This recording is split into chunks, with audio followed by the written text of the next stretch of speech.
Así ven las cosas, qué bueno que están con nosotros. Vamos a hablar hoy, por supuesto, de la investigación en el asesinato de Charlie Kirk. Hay nueva información al respecto, particularmente de quien fuera su pareja.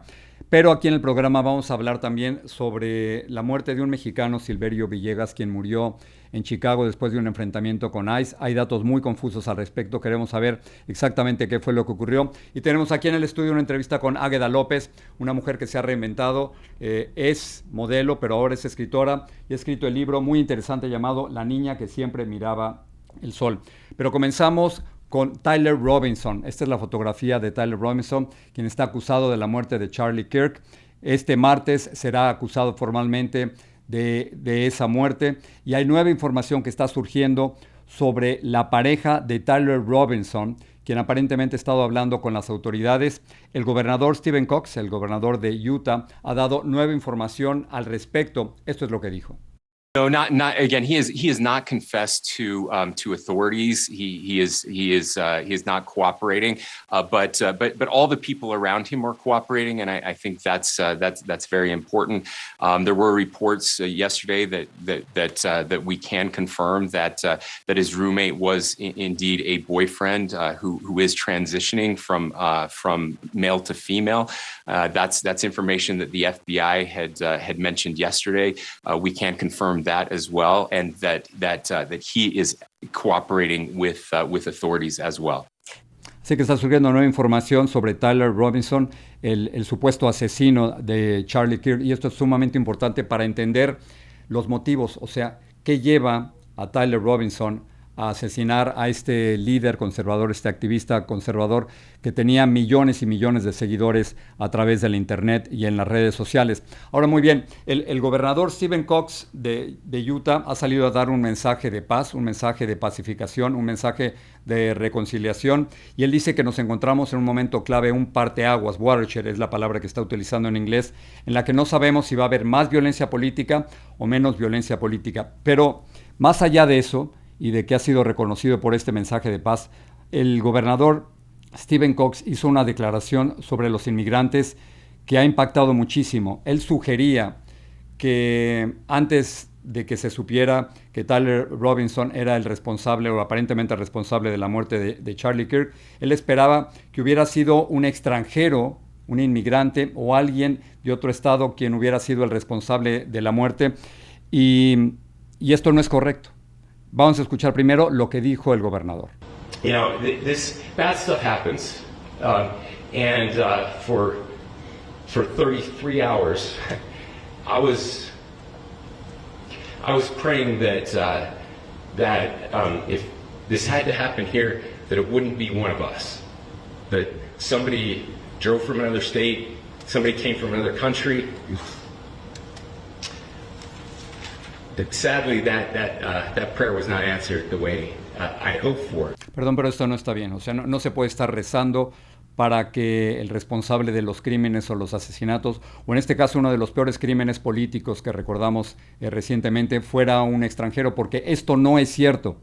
Las estadísticas, los datos, lo que dicen es que los inmigrantes en los Estados Unidos, los extranjeros en los Estados Unidos, cometen proporcionalmente menos crímenes que los estadounidenses y son encarcelados en menos proporción que los estadounidenses. Así que la idea de seguir con este mito de que los inmigrantes son criminales y violadores y responsables de la violencia en los Estados Unidos no es cierto. Los datos son del American Immigration Council, son clarísimos. De nuevo, y esto es importante repetirlo, aunque el gobernador estuviera rezando porque fuera un inmigrante, no fue un inmigrante quien mató a Charlie Kirk, fue un estadounidense, y los inmigrantes, hay que repetirlo, cometen menos crímenes y son encarcelados en menos proporción que el resto de los estadounidenses.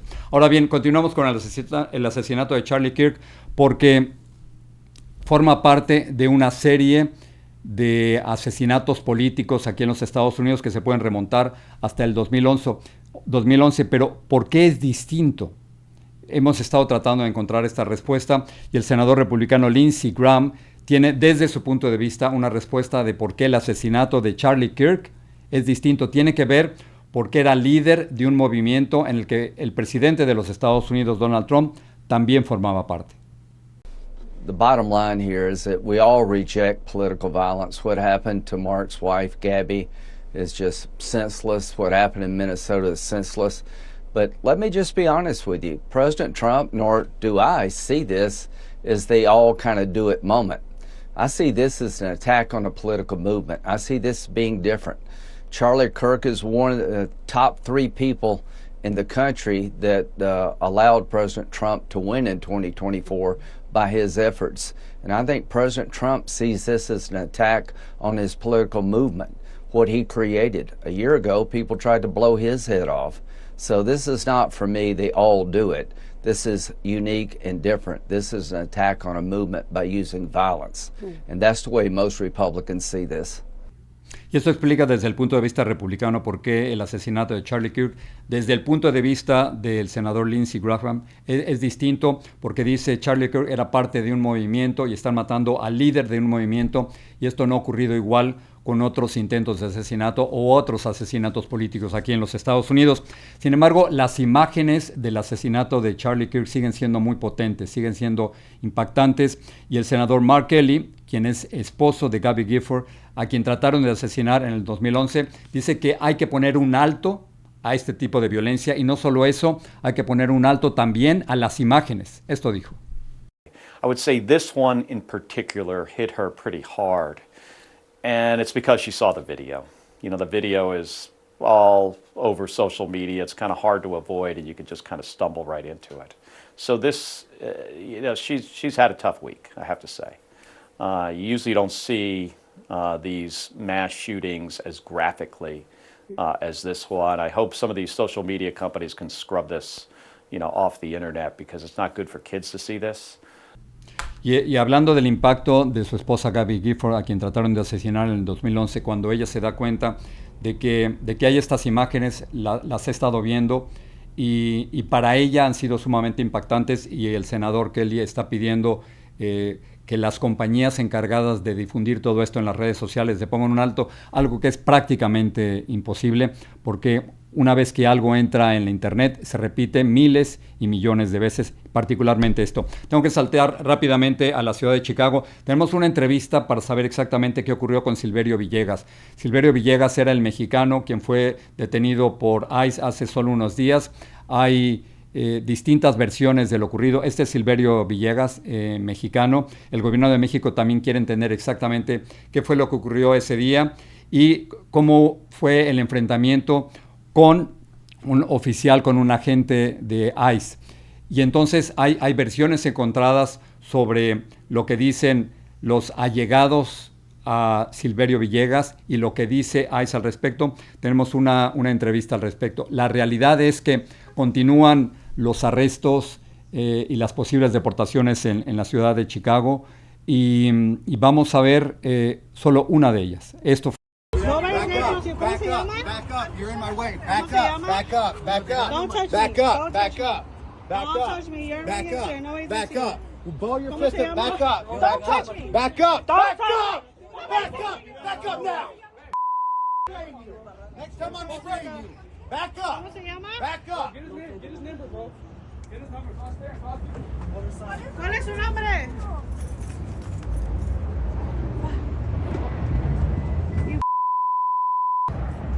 ¿Cómo se llama? Leo de Gabio Martínez. ¿Cuál es el número de teléfono? Esto forma parte de los arrestos en la ciudad de Chicago en medio de la operación Midway Blitz. Son arrestos con agentes de ICE, pero hasta el momento miembros de la Guardia Nacional no han llegado a la ciudad de Chicago como había amenazado el presidente de los Estados Unidos. Este fin de semana, por supuesto, en varias ciudades de los Estados Unidos se realizaron las conmemoraciones, las celebraciones de la independencia de México, que es, por supuesto, este 15 de septiembre, y luego se realiza, digamos, oficialmente en la noche en la Ciudad de México. Hubo fiestas por todos lados, miles de personas estuvieron ahí, pero no sin miedo.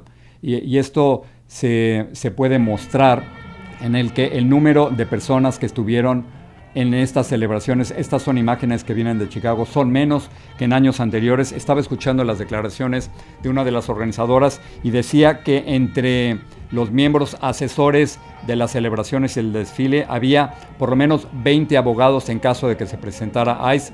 Este no fue el caso, así que las celebraciones por la independencia de México continúan y continuaron, pero no sin temor. Las cosas están cambiando rápidamente en muchas partes de los Estados Unidos. Ahora bien, vamos a pasar a lo que ha ocurrido en la ciudad de Washington, D.C., donde sí hay presencia de la Guardia Nacional, y aquí de nuevo hay un enfrentamiento durísimo entre el presidente de los Estados Unidos y la alcaldesa de la capital de los Estados Unidos. La alcaldesa ha decidido que la colaboración con miembros de la Guardia Nacional debe llegar a un fin, algo que no le gustó al presidente Donald Trump, y tenemos la declaración del presidente de los Estados Unidos. Dijo: ha sido algo hermoso ver, pero ahora, bajo la presión de los demócratas radicales de izquierda, la alcaldesa Muriel Bowser, quien ha presidido esta violenta toma criminal de nuestra capital durante años, ha informado al gobierno federal que el Departamento de Policía Metropolitana ya no cooperará con ICE para remover y reubicar a peligrosos inmigrantes ilegales. Continúa el presidente Trump, dice: si permitiera que esto sucediera, el crimen regresaría con fuerza a la gente y a los negocios de Washington, D.C. No se preocupen, estoy con ustedes y no permitiré que esto suceda. Declararé una emergencia nacional y federalizaré si es necesario. Aquí está el enfrentamiento de dos líderes. Por una parte, la alcaldesa de la ciudad de Washington, y por otra parte, el presidente de los Estados Unidos, Donald Trump. Es difícil saber exactamente qué es lo que va a ocurrir, pero claramente la alcaldesa de la ciudad de Washington ha dicho basta, no queremos ver más miembros de la Guardia Nacional en nuestras calles, y este es un enfrentamiento que apenas comienza. Salto brevemente para hablar sobre el apoyo de los Estados Unidos a Israel y cómo el secretario de Estado, Marco Rubio, asegura que sigue el apoyo a Israel, particularmente para que puedan destruir al grupo terrorista Hamas. Esto no suena a acuerdo de paz y esto no suena que va a terminar pronto. Marco Rubio hablando sobre Israel. I don't know of anyone who would not rather see a negotiated settlement in which Hamas agrees to no longer be a terrorist group, lay down their arms, free the hostages, by the way, not just the hostages that they're holding from Israel, but frankly, the people of Gaza that they're also holding hostage as human shields. So that would be the ideal outcome, one we would all like to see. It's one that's been worked on. But I think we have to be prepared for the fact that savage, terrorists don't normally agree to things like that. But we'll continue to pursue that route. It's the ideal outcome, but it may require, ultimately, a concise military operation to eliminate them.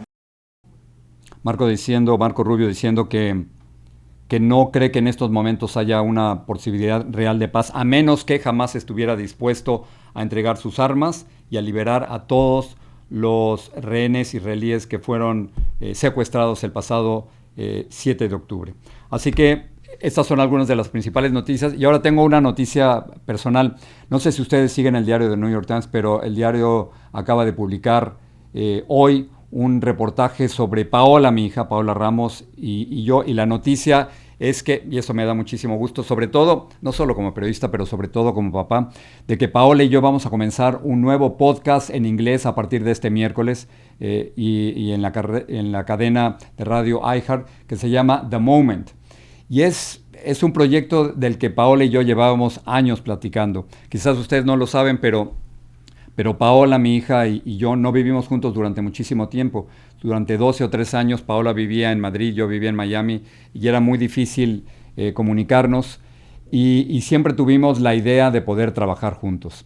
Después de eso, Paola se viene a los Estados Unidos a estudiar y se queda aquí, y a través del celular ella y yo nos comunicamos varias veces al día para hablar no solo de cosas personales, de la familia, sino también para hablar de noticias. Y ahora esta oportunidad de hacer un podcast es maravillosa, porque en lugar de estarnos comunicando y comentando Paola y yo solo sobre las noticias a través del celular, lo vamos a hacer a través de un podcast. Son estas conversaciones intergeneracionales entre una hija y su padre. Tenemos muchas cosas que decir. No siempre estamos de acuerdo en todo, y esto lo hace interesante. Y luego, a partir de este miércoles, vamos a comenzar un podcast en inglés que ustedes van a poder ver por este canal de YouTube, aquí mismo en Jorge Ramos Así Veo Las Cosas. Va a haber un canal especial para que lo puedan ver, y tenemos una entrevista muy interesante con el que pudiera ser el próximo alcalde de la ciudad de Nueva York, Zoran Mamdani. Hablamos de muchísimas cosas interesantes y de temas latinos, de cómo está tratando de obtener el voto latino y de lo que piensa sobre temas puntuales dentro de la comunidad latina y entre los latinoamericanos. Así que nada, que estoy como padre orgulloso de mi hija, fascinado de poder trabajar junto a ella y que este es un nuevo proyecto, es algo nuevo que estamos haciendo los dos en inglés y que espero que tenga muchísimo éxito. Y ahora sí, vamos a pasar a nuestra primera entrevista.